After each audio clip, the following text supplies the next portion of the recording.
Hello and welcome to another episode of the Student Loan Planner podcast. I'm excited to share a project with you that we've been working on for many months, and we are finally ready to start talking about it. And what is that project, you might ask? It's the Student Loan Planner community, and centered around this is the Student Loan Planner app. So this is pretty exciting for us.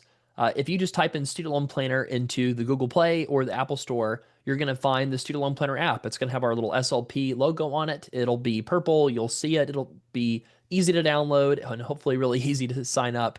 I'll talk about who has access to this because not everyone will have access to this. And I want to talk about why we're doing it and what the purpose of it is to help you get to debt zero.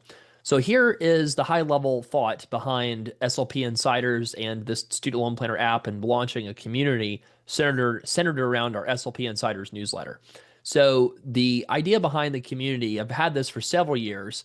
The idea has essentially, there's a lot of stuff that goes on day to day in our inboxes. We receive hundreds, if not thousands, of emails every day from readers giving us feedback, sharing us like stories about what's going on with their servicers, giving us details about what's happening with their PSLF buyback situations, or what kind of weird servicer error they're seeing, or like strange payment count towards forgiveness they have.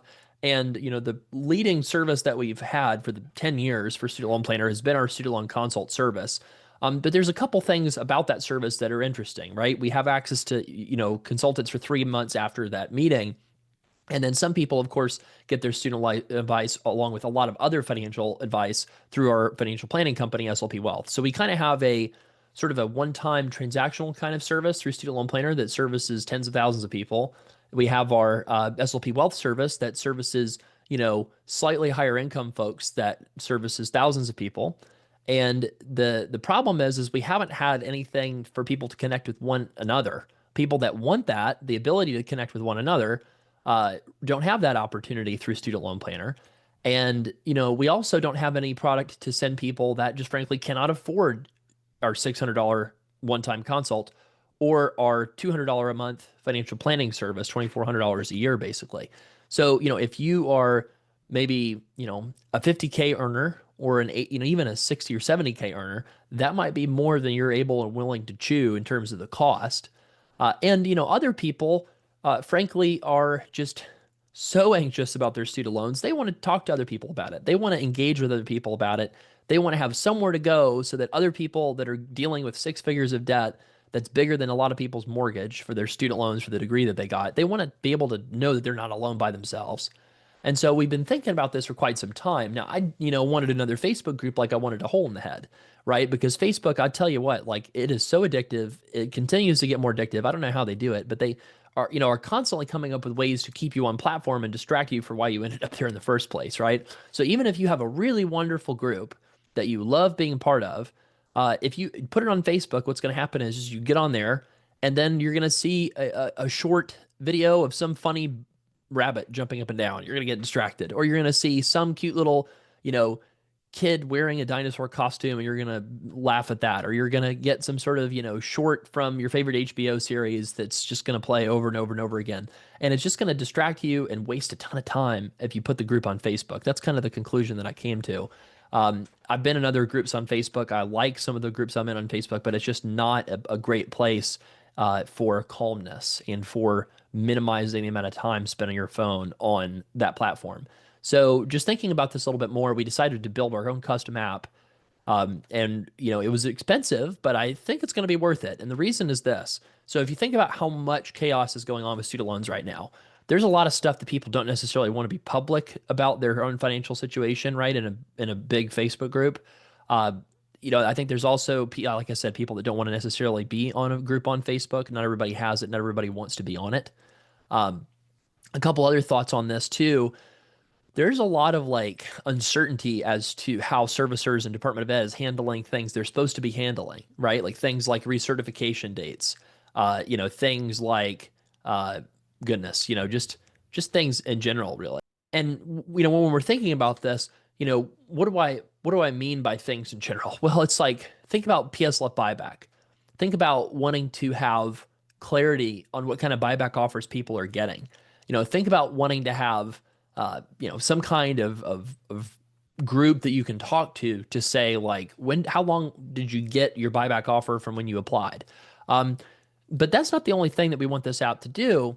We also have a lot of professionals within, different silos in our community that are physicians or dentists or PTs or PAs or lawyers, et cetera, chiros, pharmacists. I could go on.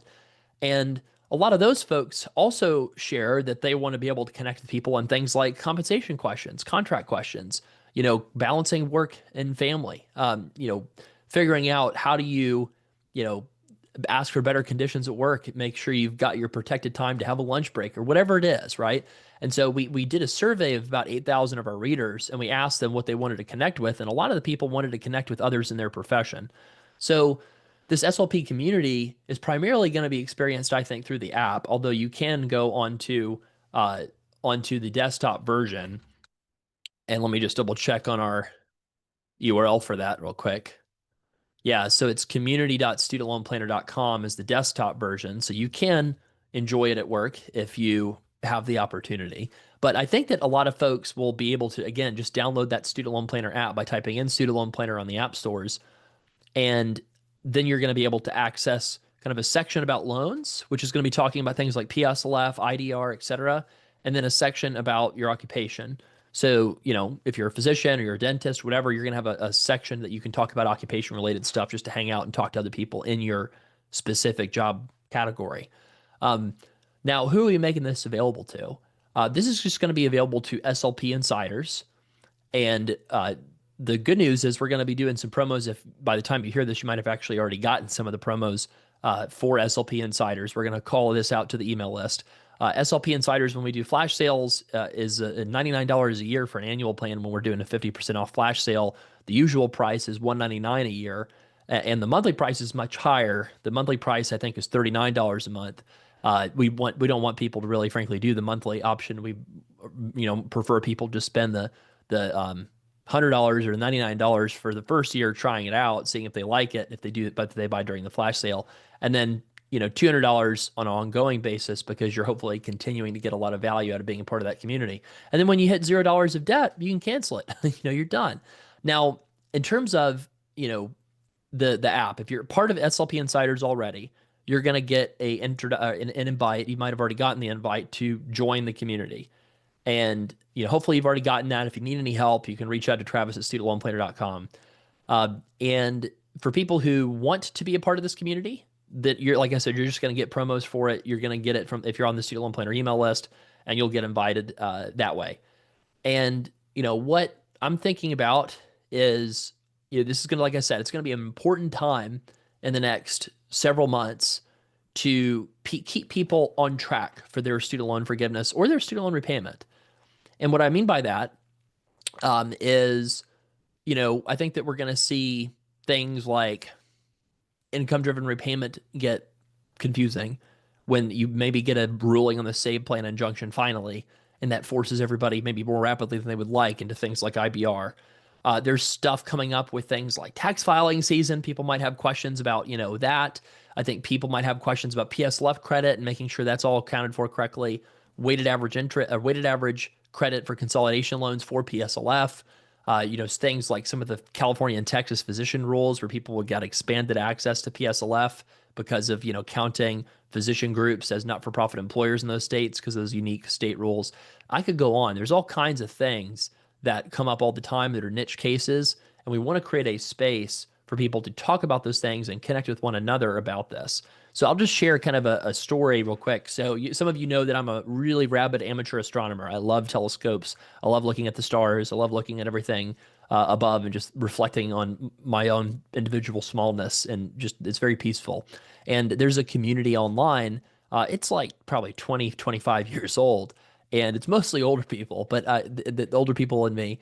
And it's really fun to go through a lot of these threads and forums and like be able to reach out to people and be like, hey, you have a 200-pound telescope. How do you move it? How is your back? I saw you bought it 5 years ago. Are you still being able to move it? Your back holding up? It's kind of fun to be able to connect one-on-one with people around niche topics, that you can't really, it's hard to connect with people other places. And, if you think about Facebook messages, I mean, oh my goodness, like you do one, and my Facebook messages is like a black hole because, I just get inundated with people asking me student loan kind of stuff all the time. And so I just kind of have started ignoring my Facebook messages because it's just so overwhelming. So if you think about the difference here, if you are going through PSLF buyback and you're part of this community and everybody has paid to be there, some amount, right? SLP insiders, it costs some amount of money. It's a low amount of money, but it's some amount of commitment. You're getting very high quality conversations between people, right? You're getting very high quality conversations compared to what you would get through a free Facebook group. So that's the vision of it. And so we will be talking more about this in the coming weeks. And I hope that you join SLP Insiders so you can get access to the student loan planner community. And I think that it very well could be one of the best bangs for your buck out there anywhere. So if you have any questions about this, just let us know.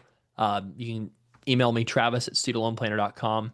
And we're going to reserve any kind of the promo stuff for the email list. So if you want to join, watch out for the email list. That's going to be where we're going to do all these promos for that community. A couple other quick updates for you, just about student loans in general. We do continue to see a lot of people refinancing right now, paying off their loans. And I think that that's perfectly reasonable. But I wanted to remind folks of a couple things you need to do before doing that. So keep in mind the WRAP plan is still not live yet. The WRAP plan is going to be live, we think, by July 2026. I know a lot of folks that have prior year taxable incomes that are low or even zero if they're recent grads who could get huge interest subsidies. I did one recently for a new dentist who just graduated. He's got a $0 income the prior year, and his WRAP payment would be $0 a month once he's able to enter it, and he wants to pay off his loans eventually. He's got enough debt that would result in a $30,000 a year interest subsidy. So if you think about, bang for your buck, a lot of people think, oh, I need to refinance my loans, or I don't need to talk to somebody for my student loans. I got this. And that might be true. But at the same time, like if somebody's unaware of, hey, you have to be watching for the WRAP plan when it comes available. The second it becomes available, you need to have filed your prior year tax return to have that on file for proof of income. And then you need to throw your hat in the ring as fast as you can to get into WRAP, because every single day at a $30,000 a year interest subsidy, that's like $2,500 a month. Every single day almost is something like, what is that math? Like $100, a little under $100 a day, like maybe $80 a day. I mean, holy cow. Like if you, and you're going to have to pay it back eventually. This particular person was going to have to pay it back eventually, most likely. But we don't know that for sure, right? Like, I think that the nice thing is if you think you probably will have to pay it back, what a 0% interest subsidy does is get you a whole year to think about it. That's really valuable. If you think about life and how fast it changes and how much things happen in your life that you just want to have flexibility in a lot of ways. And so if I'm a new physician or dentist or veterinarian or lawyer or something, and I'm uncertain about whether or not I should pay my debt off, if you can get some of those interest subsidies, what a great thing to do. Now, the thing you'll have to balance out is knowing what the new regulations say. The new regulations coming down the pipeline are going to talk about whether or not you can switch openly between IBR and WRAP, and whether or not you can switch after July 2026 or not. Those are going to be super important things to know, because let's say this person is a little unsure about going for forgiveness or refinancing. Well, you might want to go ahead and get the interest subsidies, provided you're allowed to switch back into IBR. If in case you actually decide, oh, I need to go for that 20-year forgiveness with 10% of my income, that's a better plan than going for full payoff. But a lot of times people don't know this until 3 or 4 or 5 years out of school. Just to be honest, right? You might come out of school and you might get your first job. You might not like it that much. You might decide, I want to get my clinical experience here, and then I want to become a partner in a practice or even own my own practice. Or you might start in big law and you might think, oh gosh, I want to see the sunlight again. I'm going to go be in-house counsel somewhere and make less money. What does that mean for my student loans, right? So all these kind of complex questions are reasons why the student loan consult will continue to exist and will continue to serve people that way. People that want a lot more help than just, how do I figure out the student loans, but also how do I figure out retirement? How do I figure out how much should be going into my investment accounts? How should I manage my tax bomb account? How do I have the backdoor Roth IRA offloaded off of my to-do list?